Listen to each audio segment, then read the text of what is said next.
Pre మార్కెట్కి సంబంధించిన ప్రధాన అంశాలు చర్చించుకుందాం. ముందుగా మిత్రులందరికీ స్వాగతం. ఈరోజు అక్టోబర్ 17వ తారీఖు మంగళవారం. ఫ్రెండ్స్, ఈరోజు మనకి ఫిన్ నిఫ్టీ ఎక్స్పైరీ ఉంది. సో ముందుగా ఐడియా సెంటిమెంట్ ఎలా ఉందనేది ఒకసారి చూద్దాం. ఇక్కడ మనం అబ్జర్వ్ చేస్తే హెచ్డిఎఫ్సి బ్యాంక్ పాజిటివ్గా ఉంది, విప్రో పాజిటివ్గా ఉంది, ICICI bank, doctor Reddy's and of course ఏంటంటే ఐటీ సెక్టారు, ఇన్ఫో.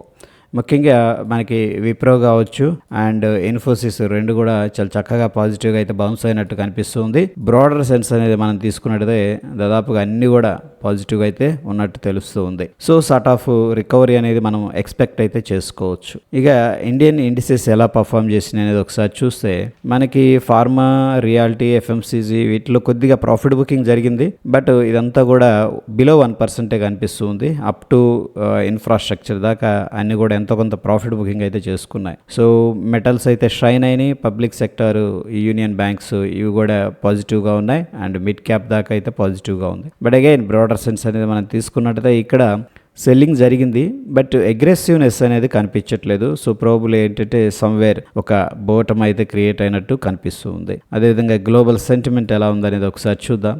దీంట్లో మనం యుఎస్ మార్కెట్స్ ప్రస్తుతం స్లైట్లీ నెగిటివ్గా కనిపిస్తున్నాయి, బట్ నిన్న వెరీ అగ్రెసివ్గా ఉన్నాయి. మనం నిన్న end of the day post market report చూసాం కదా, చాలా అగ్రెసివ్గా ఉంది యుఎస్ మార్కెట్. అండ్ లండన్ సంబంధించిన డేటా కూడా నెగిటివ్గా కనిపిస్తుంది.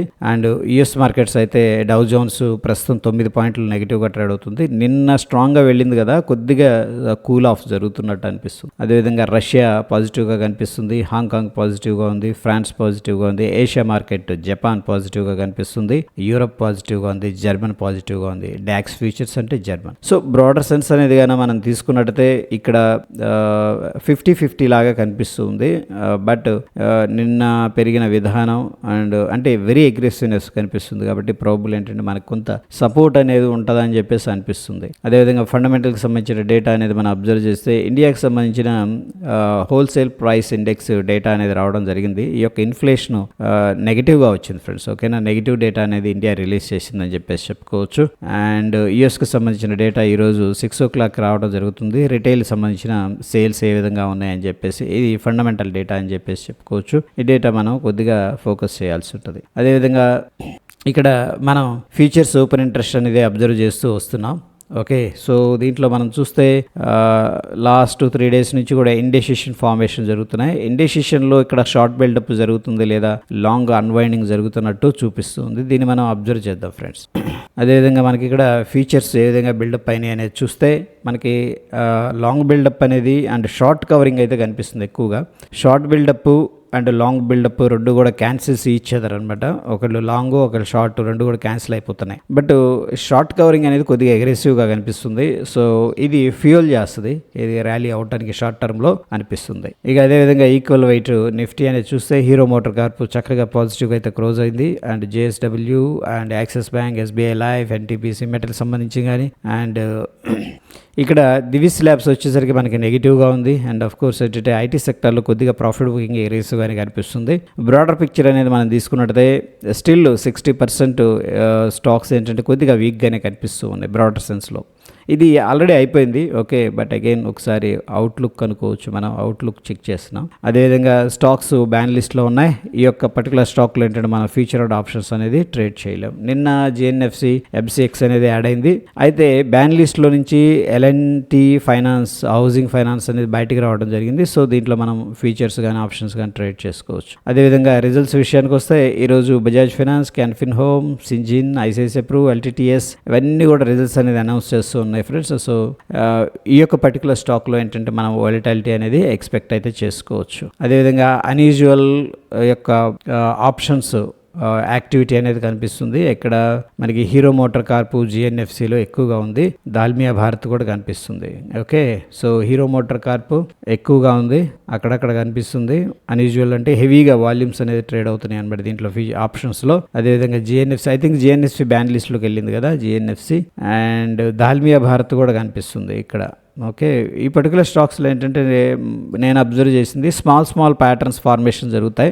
మార్కెట్ ఇక్కడ ఏదైతే డైరెక్షన్ ఉందో ఓకే డైరెక్షన్ అదే డైరెక్షన్లో ఉండడానికి ట్రై చేయండి. డెఫినెట్గా షార్ట్ టర్మ్లో ఏంటంటే మంచి ఇది దొరుకుతుంది. అదేవిధంగా డెరివేటివ్ డేటా అనేది మనం చూసుకున్నట్లయితే FIIs and client still short position buildup చేశారు. ఆఫ్ కోర్స్ డిఐఎస్ కూడా షార్ట్ పొజిషన్ బిల్డప్ చేశారు via future and options. But proprietary మాత్రం లాంగ్ పొజిషన్ అనేది బిల్డప్ చేశారు. ఇక మనకి క్యాష్ మార్కెట్ అనేది చూసుకున్నట్లయితే ఎఫ్ఐఎస్ ఇంకా సెల్లింగ్ చేస్తున్నారు. నిన్న కొద్దిగా రికవర్ చేశారు, 593 కోట్లు క్యాష్ మార్కెట్లో సెల్ చేశారు. బట్ డిఐఎస్ అయితే స్ట్రాంగ్గా సపోర్ట్ చేస్తున్నారు, 1184 కోట్లు బై చేశారు అనమాట. వీళ్ళు అమ్ముతున్నారు, వాళ్ళు కొంటున్నారు. ఎనీహౌ నెట్ ఇన్ఫ్లో అనేది చూసుకున్నట్లయితే 590 కోట్లు పాజిటివ్గా ఉంది. అంటే ఇన్వెస్ట్మెంట్ జరిగినట్టు అర్థం. దీన్ని మనం పాజిటివ్గా కన్సిడర్ చేసుకోవచ్చు. అదేవిధంగా టాప్ వాల్యూమ్ గెయినర్స్ అనమాట ఈ పర్టికులర్ స్టాక్స్ అన్ని కూడా ఓన్లీ ఫ్యూచర్ అండ్ ఆప్షన్స్ నుంచి సెలెక్ట్ చేసుకోవడం జరిగింది. ఇక నిఫ్టీ విషయానికి వస్తే మనకి ఓవరాల్గా కాల్స్ ఎక్కువగా సెల్ చేసినట్టుగా అనిపిస్తుంది friends. Okay, and strong resistance near by అయితే 19,800. బట్ అగైన్ 20,000 మార్క్ అయితే చాలా మంది కొద్దిగా అగ్రెసివ్గానే సెల్లింగ్ చేస్తున్నారు. 19,600 దగ్గర మనకి కొద్దిగా సపోర్ట్ అయితే కనిపిస్తుంది. అదేవిధంగా బ్యాంక్ నిఫ్టీ విషయానికి వస్తే దీంట్లో కూడా ఎక్కువగా కాల్సే సెల్ చేసినట్టు తెలుస్తుంది. ఓకే, సో ప్రస్తుతానికి 45,000 సిగ్నిఫికెంట్ రెసిస్టెన్స్ ఉంది. బట్ అక్కడక్కడ కూడా ఈ యొక్క కాల్స్ అగ్రెసివ్గానే సెల్లింగ్ చేశారు. అదేవిధంగా మనకి స్ట్రాంగ్ సపోర్ట్ వచ్చేసరికి 44,000 దగ్గర కనిపిస్తుంది. ఇక ఫిన్ నిఫ్టీ విషయానికి వస్తే దీంట్లో కూడా ఈరోజు ఎక్స్పైరీ ఉంది కదా, అందరూ కూడా కాల్స్ సెల్ చేశారు. 20,000 అనేది స్ట్రాంగ్ రెసిస్టెన్స్. అదేవిధంగా 19,700 అనేది మనకి స్ట్రాంగ్ సపోర్ట్ అయితే కనిపిస్తూ ఉంది. ఇక మిడ్ క్యాప్ విషయానికి వస్తే మనకి అక్టోబర్ 16 నిన్న అయిపోయింది కదా అది. ఓకే, సో 9,100 దగ్గర సపోర్ట్ ఉంది, 9,200 దగ్గర రెసిస్టెన్స్ ఉంది. దీంట్లో అయితే స్టిల్ కొద్దిగా బుల్లిష్గానే ఉన్నారు మిడ్ క్యాప్లో. ఇక టెక్నికల్గా మనం ఈ యొక్క బెంచ్ మార్క్ లోపే ట్రేడ్ అవుతుంది. బట్ చూడండి ఇక్కడ ఈ యొక్క అన్సర్టనిటీ వాలటాలిటీ పెరిగే అవకాశం ఉంది. ఎందుకంటే ఇండియా విక్స్ అనేది 4.26% రైజ్ అయింది. డౌ జోన్స్ నిన్న చూసాం కదా వెరీ అగ్రెసివ్గా పైకి వెళ్ళాడు. బట్ ఈరోజు ఏంటంటే ప్రాఫిట్ బుకింగ్ అయితే చేస్తున్నాడు అనమాట. అండ్ అగైన్ కొద్దిగా ఇక్కడ మనకి స్మాల్ రెసిస్టెన్స్ హడల్గా అనిపిస్తుంది. రైట్, ఇదంతా కొద్దిగా ప్రీవియస్ కన్సోలిడేషన్ కదా, ఈ జోన్ క్లియర్ చేయడం కొద్దిగా టైం పడుతుంది. బట్ మొమెంటం అప్ సైడే ఉంది, దీంట్లో మనం షార్ట్ చేయాల్సిన అవసరం ఏమి లేదు. ఇక మనకి ఫిన్ నిఫ్టీ సర్వీస్ అనేది చూసుకున్నట్టయితే ఇక చూడండి మార్కెట్ ఒకవేళ పాజిటివ్ సెంటిమెంట్ అనేది ఈరోజు ఉందంటే ఈ లో అనేది వెరీ వెరీ ఇంపార్టెంట్. మార్కెట్ ఏం చేస్తుందంటే హైయర్ లో ఫార్మేషన్స్లో వస్తూ ఉంది, గమనించండి. సో ఈ లో అనేది వెరీ ఇంపార్టెంట్. ఒకవేళ మార్కెట్ ఈ జోన్లోకి కానీ వస్తే ఏదైనా బయింగ్ ఆపర్చునిటీ వస్తే కూడా మనం ప్లాన్ చేసుకోవచ్చు. లేదు అంటే కూడా ఇదంతా 1 అవర్ క్యాండిల్ మొత్తం కూడా ఏంటి ఇన్సైడ్ క్యాండిల్. చూడండి బుల్ వచ్చాడు స్ట్రాంగ్గా, దాని తర్వాత 1 2 3 4 క్యాండిల్ ఇన్సైడ్ జరిగింది అనమాట. ఒకవేళ ఇక్కడ మనకి ఏదైనా ఫ్లాగ్ బ్రేక్అవుట్ అయ్యి లోవర్ టైం ఫ్రేమ్ స్విచ్ అవ్వాలి మనం, like 5 minutes and 15 minutes. So ఇక్కడ బ్రేక్అవుట్ అయితే కూడా అప్ సైడ్ స్ట్రాంగ్గా ఉంటుంది, ఎందుకంటే ప్రీవియస్ లో అనేది బ్రేక్ చేయలేదు. ఇదంతా కన్సోలిడేషన్ అండ్ స్ట్రాంగ్ బుల్, దాని తర్వాత ఇదంతా కూల్ ఆఫ్ అనుకోవచ్చు. సో ప్రాబబ్లీ మనకి ఇక్కడ కానీ ట్రెండ్ లైన్ కానీ బ్రేక్అవుట్ అయితే మళ్ళీ స్ట్రాంగ్గా పైకి వెళ్ళే అవకాశం ఉంది. ఎనీహౌ లెవెల్స్ వచ్చేసరికి 19,958 అండ్ 19,900 మనకున్న రెసిస్టెన్స్. ఈ ట్రెండ్ లైన్ అయితే గమనించండి. అండ్ ఇక్కడ ఈ జోన్ మార్క్ చేసుకోండి ఫ్రెండ్స్, ఓకేనా. ఈ జోన్లోకి వస్తే కూడా ఒకవేళ మనకి ఏదైనా ప్యాటర్న్ కనిపిస్తే బయింగ్ సైడ్ ప్లాన్ చేసుకోవచ్చు, ఎందుకంటే గ్లోబల్ సెంటిమెంట్ కొద్దిగా పాజిటివ్గానే కనిపిస్తుంది. అండ్ డౌన్ సైడ్ వచ్చేసరికి 19,700 అండ్ 19,650 అనేది మనకున్న సపోర్ట్ లెవెల్స్. ఇది వచ్చేసరికి రెసిస్టెన్స్ ఫిన్ నిఫ్టీలో. అదేవిధంగా మిడ్ క్యాప్లో మనం చూసుకున్నట్టయితే ఇందులో కూడా చూడండి స్మాల్ లెవెల్స్ అనేది మార్క్ చేస్తున్నాను ఇంట్రాడే కోసం. ఇక్కడ 9,182 అండ్ ఈ మొత్తం కూడా స్క్వీజ్, ఈ క్యాండిల్ హై, ఈ క్యాండిల్ లోనే స్క్వీజ్ జరుగుతుంది, కన్సోలిడేషన్. సో ఒకవేళ మార్కెట్ కన్సోలిడేషన్ తీసుకొని ఇక్కడ ఒక లెవెల్ ఉంది, బ్రేక్అవుట్ అయిందంటే స్లోగా పైకి వెళ్ళే అవకాశం ఉంటుంది, గమనించండి. 9,200 రైట్, 9,189 మనకున్న resistance levels. 9,100 strong support level, ఇది మాత్రం మనం ఇంపార్టెంట్గా కన్సిడర్ చేసుకోవచ్చు. అదేవిధంగా నిఫ్టీలో కూడా మనకి కొద్దిగా ఈ జోన్ అనేది ఉందన్నమాట ఇక్కడ.